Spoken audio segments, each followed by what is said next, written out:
ચાલો ઠક્કરબાપા નગરના ચૂંટણી પરિણામોને જરા જુદી નજરથી જોઈએ. આપણે માત્ર હેડલાઇન્સ પાછળ નહીં પણ તેની પાછળના આંકડા, લોકો અને આખી સિસ્ટમને સમજીશું. જમીની હકીકત શું છે એ જાણવાનો પ્રયત્ન કરીએ. આ વાર્તા છે અમદાવાદના ઠક્કરબાપા નગરની.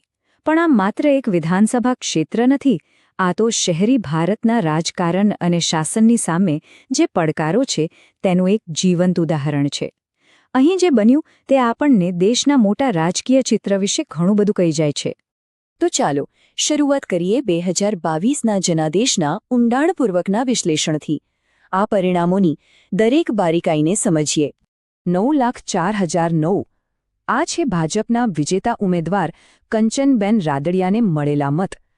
આ આંકડો ઘણું બધું કહે છે, પણ આખી વાર્તા સમજવા માટે આપણે સામેનો આંકડો પણ જોવો પડશે. અને આ છે કોંગ્રેસના ઉમેદવાર વિજય બારોટને મળેલા મત 25,610. બંને આંકડા વચ્ચેનો તફાવત કેટલો મોટો છે તે સ્પષ્ટપણે દેખાઈ રહ્યું છે. આ માત્ર ટકાવારી નથી, આ એક વોટ શેરની ખાઈ છે. લગભગ 64,000 મતોનો તફાવત, જે આ વિસ્તારના રાજકીય ચિત્રને નક્કી કરે છે. આટલો મોટો તફાવત કેવી રીતે સર્જાયો? આ વોટ શેર પર એક નજર નાખો. ભાજપને લગભગ 66% મત મળ્યા. બીજી તરફ કોંગ્રેસને 19% અને આમ આદમી પાર્ટીને 13% મત મળ્યા. આ બતાવે છે કે વિપક્ષના મત બે ભાગમાં વહેંચાઈ ગયા. વિરોધનો અવાજ એક નહોતો.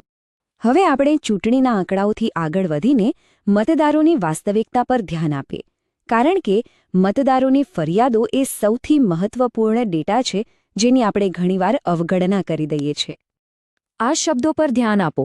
અમદાવાદ જેવા મોટા શહેરના એક વિસ્તારમાં લોકોને હોડીથી બહાર કાઢવા પડે તે કેટલી ગંભીર પરિસ્થિતિ હશે.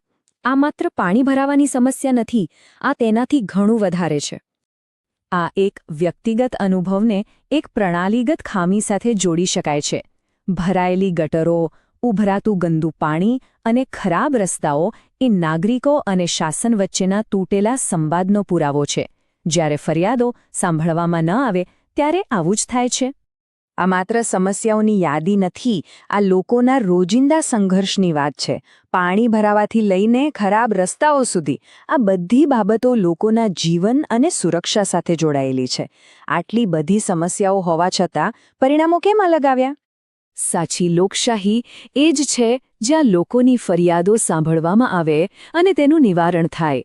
જ્યારે લોકોનો અવાજ શાસન સુધી પહોંચે છે ત્યારે જ સિસ્ટમ મજબૂત બને છે અને લોકોનો વિશ્વાસ જળવાઈ રહે છે. આ આપણા બંધારણનો મૂળભૂત વિચાર છે. હવે આપણે વિશ્લેષણના બીજા ભાગ તરફ જઈએ. મતદારોની ઉદાસીનતાનો ચિંતાજનક ટ્રેન્ડ. લોકો કેમ મતદાનથી દૂર થઈ રહ્યા છે? આ સ્થાનિક લોકશાહીના સ્વાસ્થ્ય માટે શું સંકેત આપે છે? આ ટાઈમલાઈન એકદમ સ્પષ્ટ ચિત્ર રજૂ કરે છે.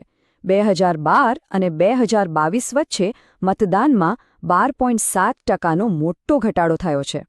અને શું કહીશું? મૌન વિરોધ કે પછી સિસ્ટમ પરથી વિશ્વાસ ઉઠી ગયાનો સંકેત? આ એક ગંભીર પ્રશ્ન છે. શું મતદારો ઉમેદવારોથી નાખુશ છે? શું મતદાન પ્રક્રિયા જટિલ છે? કે પછી લોકોને એવું લાગે છે કે તેમના મતથી કોઈ ફેર નહીં પડે? આ બધા કારણો હોઈ શકે છે. લોકોમાં નારાજગી હોવા છતાં વિપક્ષ તેનો ફાયદો કેમ ન ઉઠાવી શક્યો? જવાબ સરળ છે. વિપક્ષી એકતાનો અભાવ. વિરોધનો અવાજ વહેંચાયેલો હતો. અહીં બે અલગ અલગ વાર્તાઓ કહેવાઈ રહી હતી. એક તરફ ભાજપ વિકાસ અને મોટા મુદ્દાઓની વાત કરી રહ્યું હતું, તો બીજી તરફ વિપક્ષ સ્થાનિક સમસ્યાઓ જેવી કે પાણી ભરાવા અને ગટરની વાત કરી રહ્યો હતો. પર વિપક્ષનો અવાજ બે પક્ષોમાં વહેંચાઈ જવાથી નબળો પડી ગયો.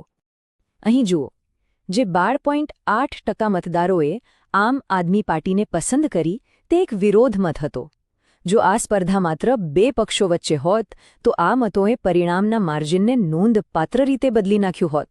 આ સ્પષ્ટપણે વિપક્ષી એકતા માટેની એક તક દર્શાવે છે. તો અત્યાર સુધી આપણે સમસ્યાનું વિશ્લેષણ કર્યું. હવે વાત કરીએ ઉકેલની. આ આંકડાઓ કોઈ અશક્ય સમસ્યા નથી દર્શાવતા, પરંતુ એક એવી સમસ્યા દર્શાવે છે જેને સુધારી શકાય છે. આ માટે એક પદ્ધતિસર અને ડેટા આધારિત અભિગમની જરૂર છે. આ 5 પગલાં એક નક્કર યોજના રજૂ કરે છે. આ માત્ર ભાષણ આપવા વિશે નથી, પરંતુ લોકોની સમસ્યાઓ સાંભળીને અને તેના પર કામ કરીને ફરીથી તેમનો વિશ્વાસ જીતવા વિશે છે. સાચું ગ્રાઉન્ડ વર્ક એટલે શું? તેનો અર્થ છે લોકો સાથે બારે માસ જોડાયેલા રહેવું. માત્ર ચૂંટણી સમયે જ નહીં, પણ આખું વર્ષ તેમની સમસ્યાઓ સાંભળવી અને તેમને મદદ કરવી. એક એવી સિસ્ટમ જે સતત કામ કરે.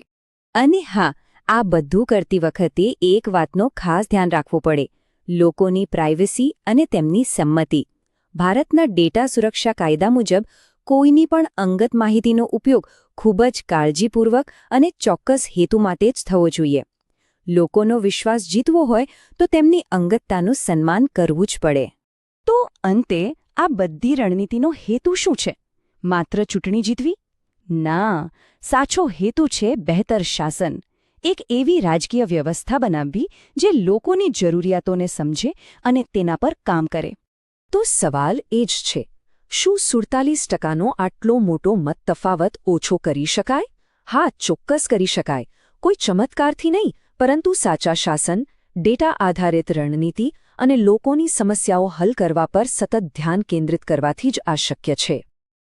જો આપ લોક-કેન્દ્રિત નેતા બનવા અને આપના મત વિસ્તારનો ઉત્કર્ષ કરવા માંગતા હો, તો blueprintstrategies.ai નો mgr@blueprintstrategies.ai પર સંપર્ક કરો અથવા 08042041602 પર કોલ કરો.